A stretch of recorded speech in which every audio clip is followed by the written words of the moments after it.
Bom, irmãos, vamos aqui então à quarta parte, do nosso seminário de sabedoria. Estamos num estudo muito importante, redescobrindo os mandamentos do reino. Tem gente que passou uma vida cristã inteira, mas nunca prestou atenção nos mandamentos do reino, do que fato nós temos que fazer para garantir a nossa aliança com Deus, a nossa vida com Deus e aprender a viver conforme o Senhor deseja. Amém? Então nós vamos aqui à quarta parte.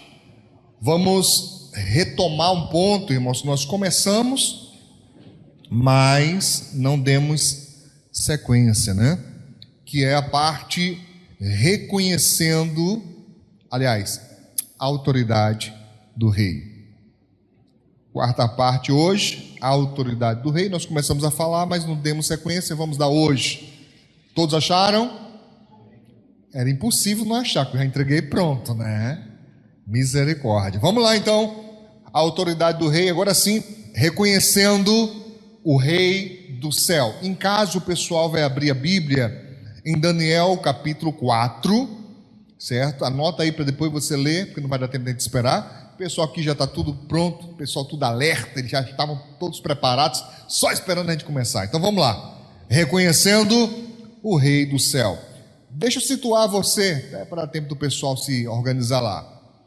Houve um rei muito poderoso, irmãos, na antiguidade, na Mesopotâmia, na região que hoje fica o Iraque. Existia a Babilônia, não só no Iraque, mas toda aquela região da Mesopotâmia, ali do Oriente, ele dominava tudo. E a Bíblia Sagrada diz que o Senhor Deus permitiu que esse rei, chamado Nabucodonosor, ele crescesse, se fortalecesse, ao ponto dele dominar outros reis. E dessa maneira ele ficou sendo conhecido como Rei de Reis. Está claro isso? Mas Deus observou que o coração de Nabucodonosor estava pendendo para o orgulho. E eu já expliquei aqui, irmãos, que Deus odeia o pecado, mas se houvesse um pecado que eu diria assim, está no top 10, quase no top 1, é o orgulho. O Senhor Deus odeia isso. O Senhor Deus odeia o orgulho. E Nabucodonosor começou então a crescer e a ficar, pendendo, o seu coração pendente ao orgulho. E em sonho, ele sonhou uma destruição. E não houve quem pudesse explicar, e ele mandou chamar então a Daniel. E Daniel ficou ali um tempo agoniado, o profeta, o homem de Deus agoniado com a revelação. E Nabucodonosor percebeu que Daniel estava agoniado e disse: pode falar, seja o que for, pode contar. E Daniel disse, eu estou apenas usando minhas palavras, amém? Para situar você. Daniel disse: olha, que a revelação seja contra os teus inimigos, rei. Seja contra os teus inimigos, mas o rei do céu, o Senhor, ele designou que se você não mudasse, você seria tirado dentre os homens, e você iria comer erva como os bois, capim como os bois, e que você seria molhado do orvalho, você iria morar ao relento. Então dá tempo ainda, Nabucodonosor, se arrependa dos seus pecados, se arrependa disso tudo. E o rei então guardou aquilo, mas como acontece que muitos de nós, que ouvimos um alerta da palavra de Deus, que ouvimos até uma repreensão do Senhor, nós sentimos que aquilo é do Espírito Santo, mas ao invés de haver um arrependimento sincero, há ali só um remorso momentâneo. É o que acontece com a maioria. E passado um tempo, um bom tempo depois, diz a Bíblia Sagrada que Nabucodonosor foi passear no terraço, olhando. Esse negócio de rei passeando em terraço sempre dá ruim, irmãos? Sempre dá ruim. Rei tem que estar ocupado, rei tem que estar voltado para a guerra, para a solução, para a vitória. Esse negócio de ficar com a mente à toa dá sempre ruim. É só você lembrar o que aconteceu com Davi, que também estava passeando, né? E foi quando ele viu a mulher tomando banho. Mas voltando para Nabucodonosor, ele para e olha a beleza de Babilônia. E queridos, os estudiosos e historiadores, eles dizem que quando alguém chegava, alguém do interior, de qualquer lugar, que fosse nativo, né, da própria terra, ou que fosse um prisioneiro trazido, seja quem fosse que chegasse em Babilônia, as pessoas ficavam impactadas com a arquitetura, a beleza da cidade. É uma coisa tão esplêndida que os jardins suspensos da Babilônia foram considerados uma das 7 maravilhas do mundo antigo, de tão bonito que era. Isso que era uma coisa tremenda, irmãos. E Nabucodonosor, lá do alto do seu palácio, olhando, ele diz assim: não é esta a grande Babilônia que eu ergui para a glória da minha majestade? Bastou ele dizer isso, irmãos. E diz a Bíblia Sagrada aqui: do céu ouviu-se uma voz dizendo: passou de ti o terreno, você vai ser tirado. O que Daniel falou, irmãos, passou a se cumprir. Aí diz, claro que eu resumi, usei mais minhas palavras. Recomendo que você leia literalmente o texto sagrado, não fique só nas minhas palavras, mas era apenas para situar a quem não conhece bem a história de Daniel e de Nabucodonosor. Então, no verso 33, Daniel 4, 33, diz assim: na mesma hora se cumpriu a palavra sobre Nabucodonosor, e foi tirado dentre os homens, e o quê? E comia erva como os bois, e o seu corpo foi molhado do orvalho do céu, até que lhe cresceu o quê? Pelo, como as penas da águia. Não é que a pena da águia parece com pelo, aqui está falando de quantidade, de ser muito, ao ponto de cobrir todo o corpo. Alguns brincam com isso, dizendo que Nabucodonosor, né, foi o primeiro lobisomem da história. A Bíblia não diz nada disso, mas diz sim, que cresceu pelo até cobrir todo o seu corpo, e as suas unhas como das aves, cresceram, ficaram enormes. Mas ao fim daqueles dias, eu, Nabucodonosor, levantei os meus olhos ao céu, e tornou-me a vir o entendimento, e eu bendisse ao Altíssimo, e louvei e glorifiquei ao que vive para sempre, cujo domínio, atenção a isso, domínio, governo, é um domínio sempiterno, quer dizer, eterno, e cujo reino é de geração em geração. E todos os moradores da terra são reputados em nada, e segundo a sua vontade ele opera com o exército do céu e os moradores da terra. Não há quem possa estorvar ou impedir a sua mão e lhe diga: que fazes? No mesmo tempo, tornou a mim o meu entendimento, e para a dignidade do meu reino tornou-me a vir a minha majestade, o meu resplendor. E buscaram-me os meus conselheiros e os meus senhores, quer dizer, as autoridades, né? E fui o quê? Restabelecido no meu reino, e a minha glória foi aumentada. Você lembra de Jó? Que estava na desgraça, estava na ruína, mas quando se volta para Deus, reconhece a grandiosidade de Deus, o cativeiro é mudado. Isso sempre acontece, meu irmão.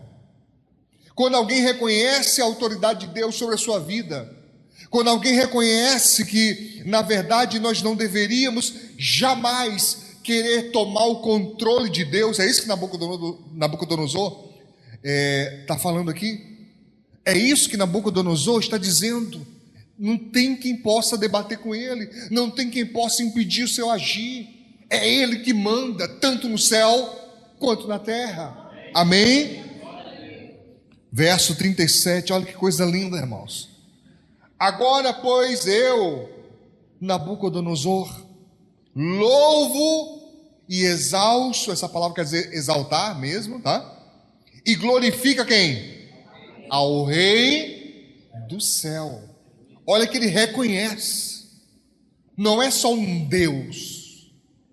Deuses eles tinham muitos na Babilônia, mas ele reconhece o Deus de Israel como Deus, e além de Deus, como o Rei do céu, porque todas as suas obras são verdade, e os seus caminhos, juízo, e pode humilhar aos que andam na soberba. Aleluia. Amém, irmãos? Eu trouxe esse pedacinho. Obreiros, confiram para mim nos versos anteriores ao 33.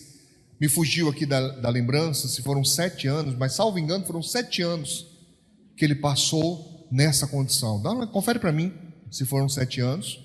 7 anos, né? 7 anos ele passou vivendo como um bicho. O homem mais poderoso da sua época, o reino mais poderoso, ele se torna como um animal a ponto das pessoas não conseguirem conviver com ele e botarem ele para fora. Depois de 7 anos, conforme a palavra do profeta, voltou um pouco de entendimento. E nesse pouco de entendimento, a primeira coisa que Nabucodonosor faz é reconhecer o Senhor. Na hora que ele reconhece o Senhor, volta mais entendimento, ele reconhece mais ainda. Isso é poderoso, irmãos. Por isso que o Senhor Jesus diz: graças te dou, ó Pai, porque ocultaste estas coisas aos sábios e entendidos, e o que? Revelaste aos pequeninos. A verdadeira sabedoria é reconhecer e temer ao Deus de Israel. Amém? Você pode ser muito inteligente. Inteligência, ela tanto é nata, a pessoa nasce com ela, como ela pode ser desenvolvida e refinada. Mas sabedoria é diferente. Tem pessoas de pouquíssimo estudo, mas de grande sabedoria. Isso é possível. Amém? Deu para entender? Então, esse texto eu quero também que fixe no seu coração e na sua mente, como um reconhecimento, um exemplo. Não foi o único, mas foi um grande reconhecimento de um grande homem, de uma grande autoridade, que se rende e reconhece que há um rei eterno. Amém? Vamos aqui então agora para o Novo Testamento. Eu vou pedir em casa para que o pessoal abra a Bíblia no Evangelho de João, capítulo 16, Filipenses, capítulo 2 e Lucas, capítulo 10. Nós vamos repetir daqui a pouco. João, capítulo 16, versículos 23 e 24, diz assim: e naquele dia nada me perguntareis. Jesus está dizendo isso, o Senhor Jesus. Na verdade vos digo que tudo quanto pedirdes ao Pai em meu nome. Irmãos, desde a semana passada que eu estou tentando compartilhar com vocês esse entendimento. Eu explicava que muitos cristãos evangélicos e alguns católicos, por falta de conhecimento bíblico, por ficarem apenas na religiosidade, aprenderam e repetem: o sangue de Jesus tem poder. Já ouviu isso? E eu falei, mas alguns não entenderam.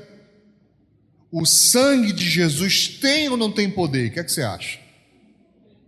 Pergunta para o seu irmão. E o que você acha, irmão? Tem ou não tem? Sim ou não? Sim.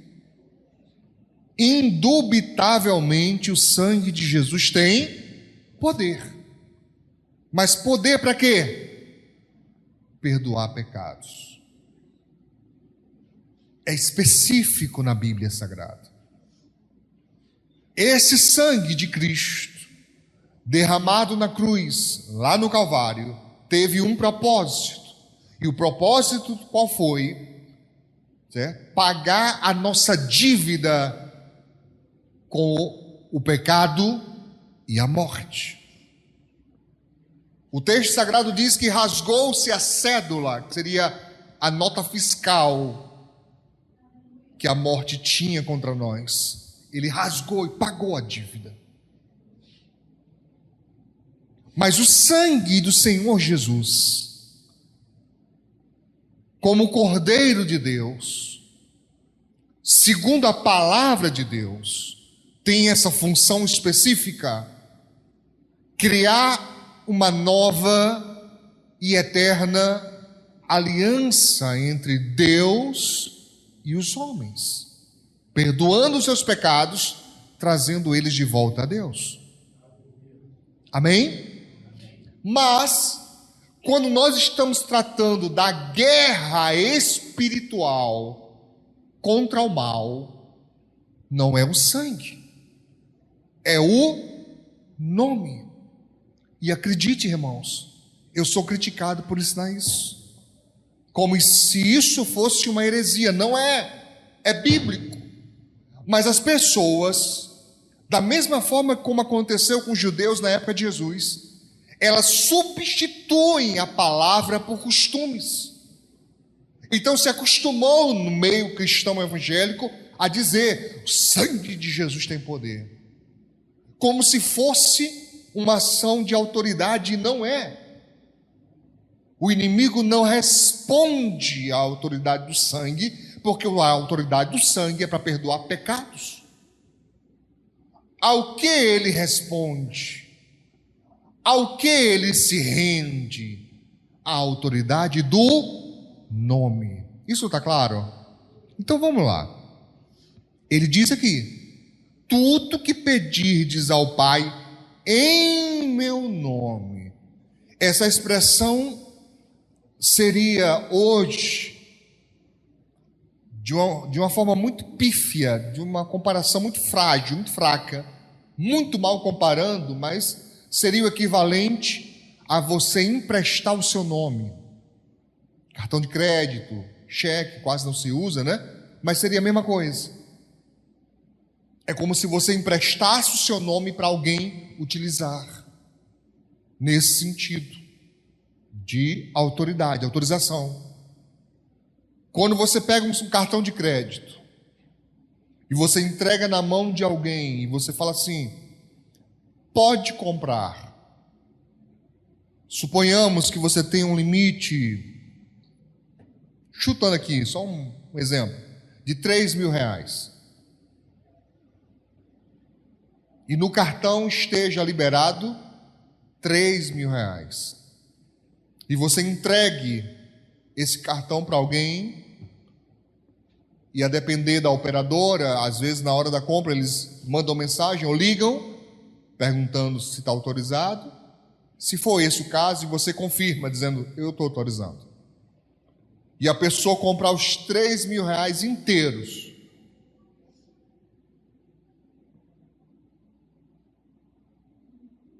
A operadora entende que foi você que fez? Sim ou não? Sim ou não, gente? Sim. Ela entende que você fez. Mas eu não estava lá presente. Não importa. Você o quê? Autorizou. Então é como se Jesus fizesse isso conosco. Ele pegou a autoridade que recebeu do Pai através do nome e entregou isso para a igreja e disse: usem. Usem. De qualquer jeito, de qualquer maneira, não, porque há uma lei sobre isso e poucos se importam. Você saberia dizer para mim qual é a lei que há sobre isso? Nós não podemos usar o nome do Senhor em vão. E muitos fazem isso. Por bobagem.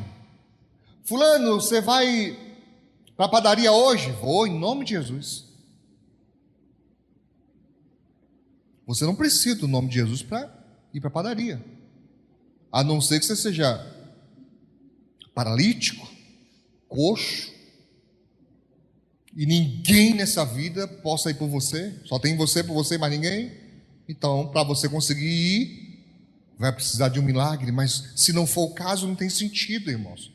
Então as pessoas usam de forma indevida onde não poderiam, onde não deveriam, perdoe a redundância, mas naquilo que é necessário, naquilo que é correto, naquilo que é condizente com a palavra, muitas vezes não usam. Entende?